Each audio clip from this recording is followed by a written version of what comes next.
Motorhome Map podcast. Thank you very much for joining us today. The next session is with the lovely Jon Gooch from Life Beyond Bricks.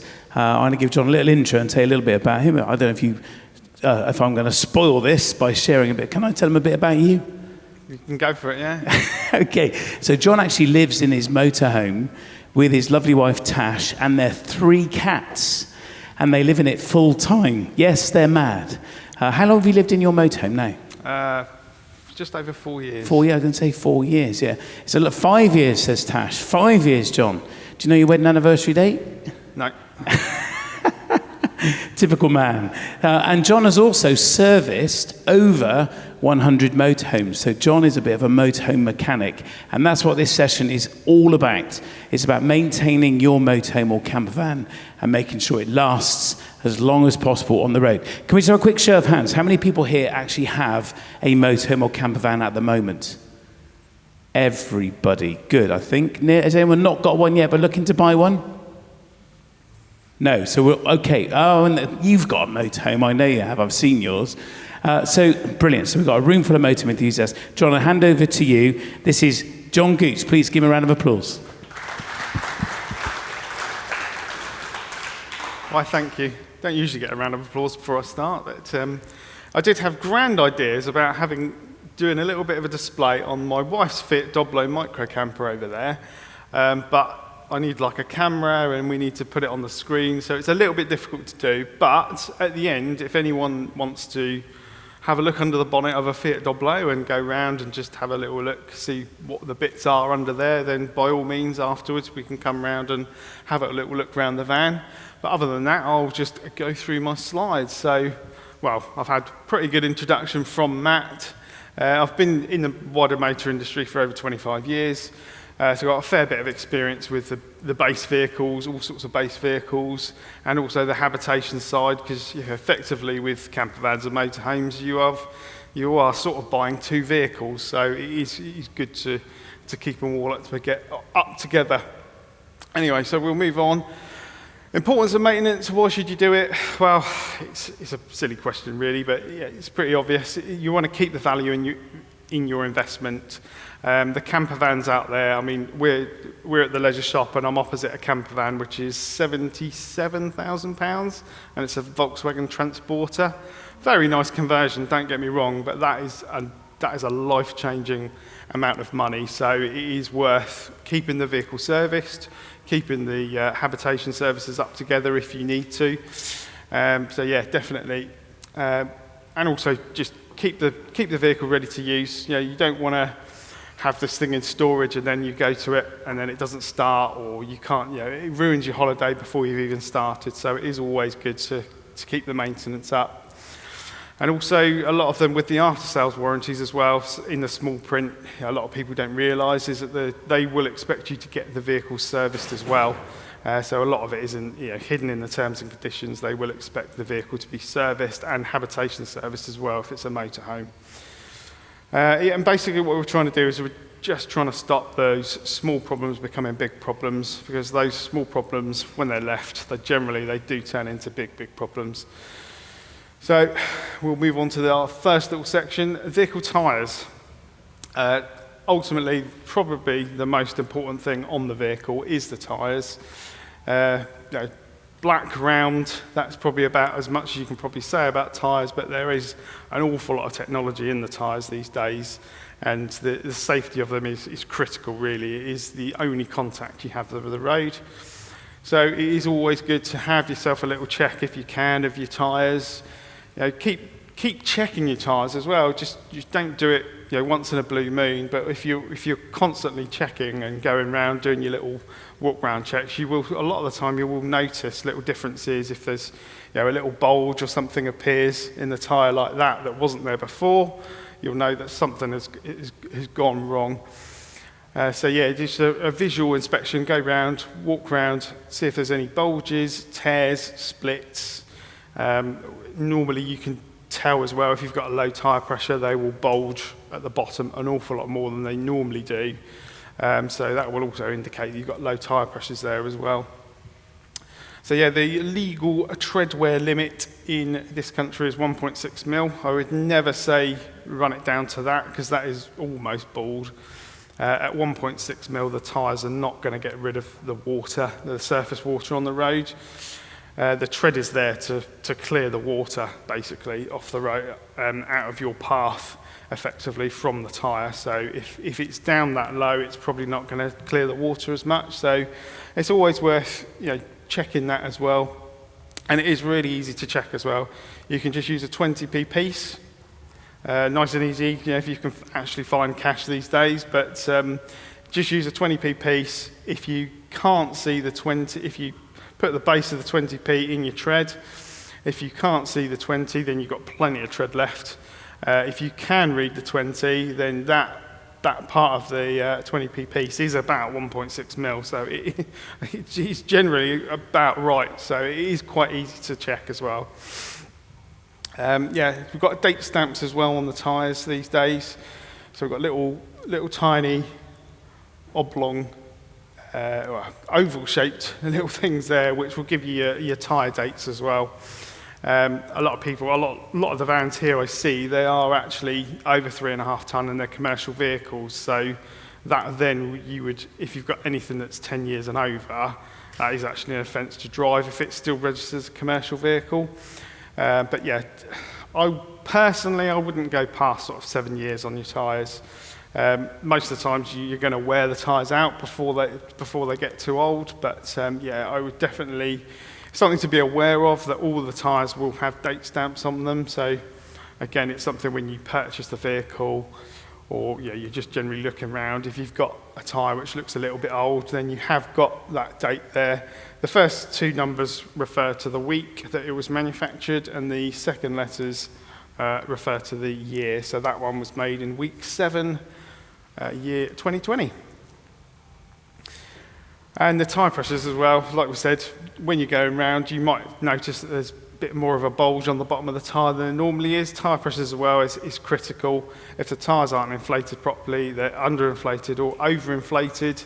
Again, that can excessively wear the tyre. So your nice expensive Michelins you just put on your van, they're going to wear out faster as well. So we'll move on to the engine bay. Again, like I said, I can take people through under the engine bay of the Fiat Doblo as well, but we'll take you through on generally a lot of the motorhomes and camper vans, they are on the Fiat Ducato base, so it's a pretty good place to start really. The manufacturers, they like to colour code stuff a lot of the time. Anything that the manufacturer wants you to check, they will normally put in a sort of a bright colour, like you can see yellows there. You can see a yellow on the latch, for the secondary latch for the bonnet there. And we've got yellow on the brake fluid, and they're yellow on the oil cap there, and they'll probably be just below there, behind the slam panel will be like a little yellow ring of a dipstick as well. A lot of the modern vehicles, they haven't even got dipstick, so the readout will only be on the dash, and that is all you can see, that is all you can check. But most vehicles, they probably will have a dipstick, which is checking the engine oil really. Again, that is a critical part. It's one of those things that's better if you can do it more often than not, and you can get used to it. And if you do notice there is a little bit of drop in oil, then you can have a little look underneath, just see if there's any like drips of oil anywhere.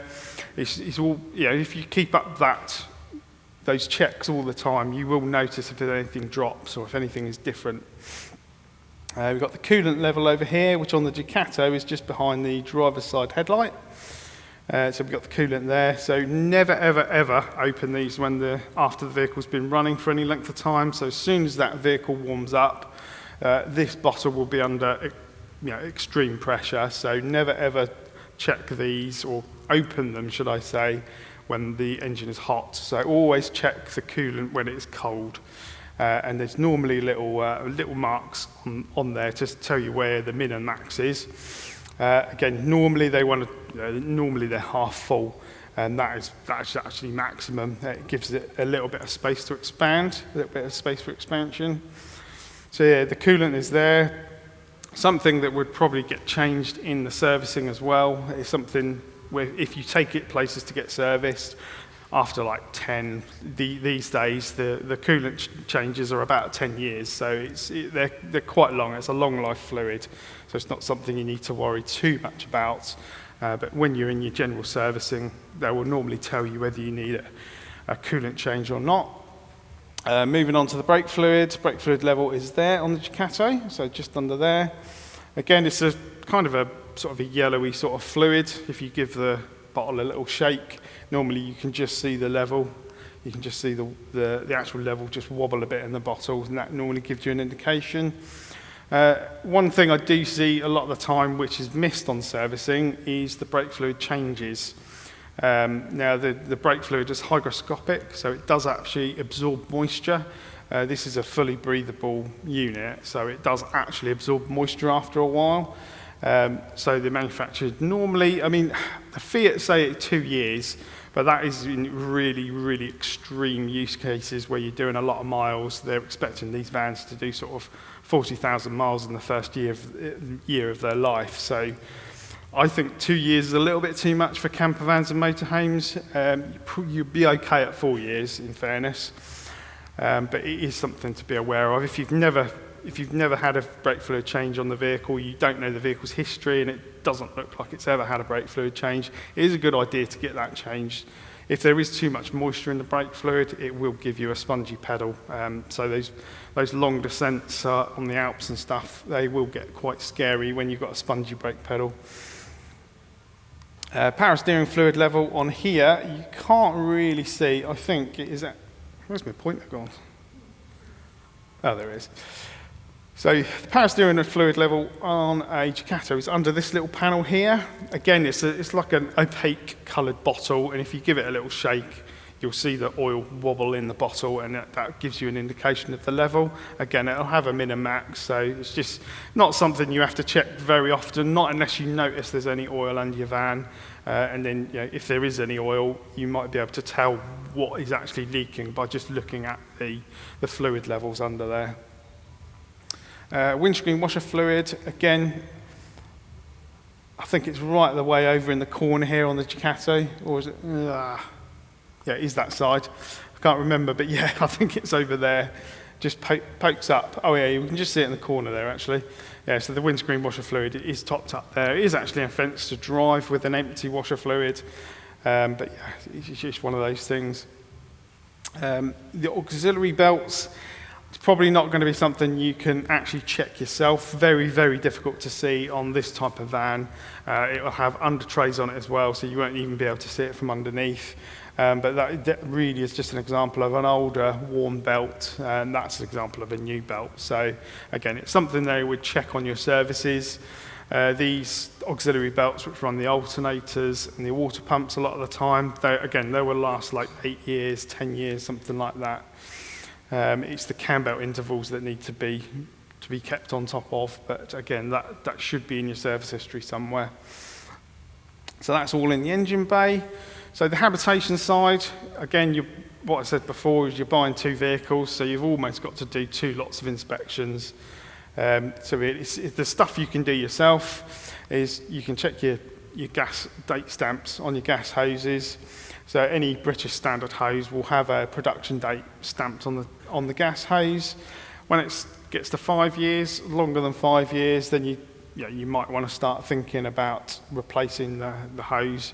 You don't want it to get like that, because it's just going to eventually start to leak. So, the gas hoses is quite an easy thing to replace. A lot of the vehicles with the exchangeable bottles, replacing a gas hose is very similar to actually replacing a gas bottle, because you are essentially just taking the gas hose off and putting a new one on. So relatively simple that you can do yourself. If your vehicle has got gas devices in your vehicle, it should have gas dispersal holes below each device. So if you've got a cooker or something in the van, you'll notice that if there is a cupboard under the cooker, you probably will have a few holes in the floor, or a collection of holes in the floor with little gauze filters. That's just in the event of any gas leaks. That will allow the gas to just basically drop out of the floor of the van rather than actually go into the cabin. So it's worth checking those gas dispersal holes, make sure that you haven't put your pots or pans or you've got bigger warnings in there that's just covering all those holes. I know in the winter it is quite nice to cover those holes, but they are there for a reason. So yeah. The fire extinguishers dates and serviceability, a lot of the normal traditional red big canister fire extinguishers, they are actually supposed to be serviced every year. I don't think I've ever seen any of them ever done. So the traditional fire extinguishers are getting a bit old now, getting a bit long in the tooth. We have got very, very good new styles of fire extinguishers, and these are a little bit like a flare, but they're very, very lightweight. They've got over 8 years, I think, service life. In fact, you don't have to service them. They are a sealed unit. So if you find your fire extinguisher is out of date, then it might be worth investing in like a fire safety stick or something like that, because that is pretty much the same thing. Smoke and carbon monoxide alarms, again, they are lifesavers. It's one of those really, really simple things.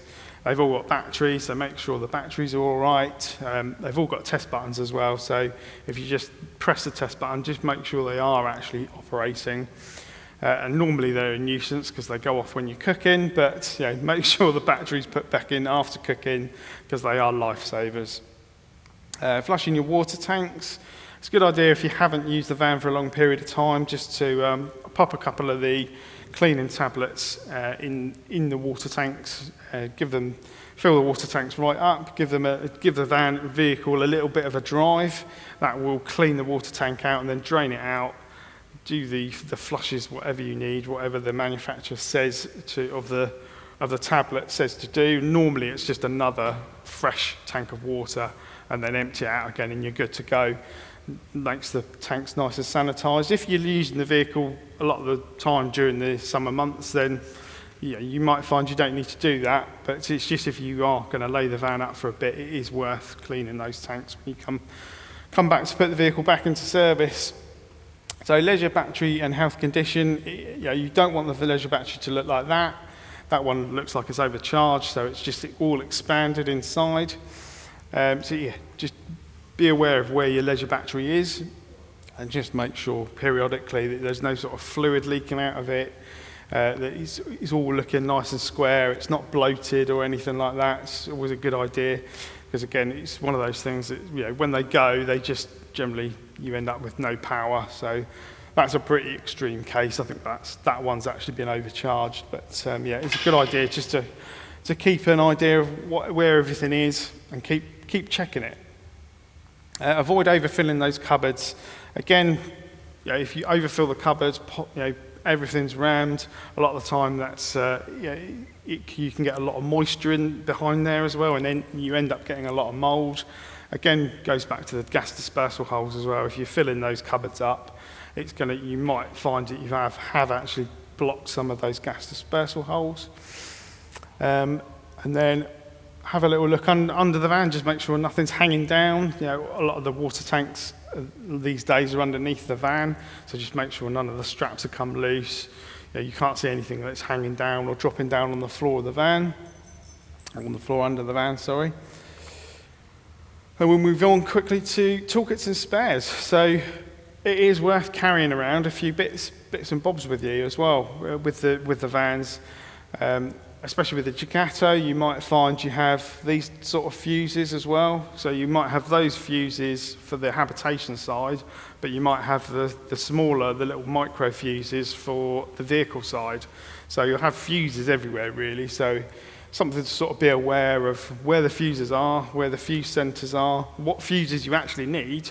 Because a lot of the time, if a fuse blows, it's a right nightmare, because one fuse will probably do quite a few things in the van. So if the fuse blows for the lights, it probably might do the water pump, it might do the TV, it does all sorts of things. So be aware of where your fuse centres are. Make sure you're carrying around a good set of fuses as well, because fuses are pretty easy for you to do as well. Your bulb kits as well. There's so many bulb kits on the market, but try and get a bulb kit that suits your van as well. Again, it's one of these things where there's different types of bulbs, different headlamp bulbs, different tail light bulbs. So sometimes it's nice to go to your dealer. Your dealer will know what bulbs you have, and they might even supply a kit for your van in specific. So it is also good to carry around a good selection of spares. Yeah, torches and headlights, yeah, it's always good to have a torch because you never know when you're going to need it. When it's dark, obviously very difficult to see. When you're trying to look down in some of the aerials in the engine bay, they can be very sort of dark and it's very difficult to see. So a decent quality torch is always good. You know, a lot of rechargeable ones these days. We've got some lovely Maypole ones in the shop down there. If you want to come and have a look, we've got nice headlights. I do like the headlights because it means you can be hands-free. But yeah, like I say, we've got a good selection of torches. A little toolkit as well. A little screwdriver set. A lot of the time the manufacturers, they might not give you these. A lot of the time fuses are behind panels and things like this, so you need a screwdriver to take that panel out. A lot of the time the bulbs are an absolute nightmare to get to, so sometimes you have to take trims out to get to the bulbs before you can even release the rear lamp cluster or something like that. So it is worth having a little toolkit to make sure you can get to all your bulbs and things like that.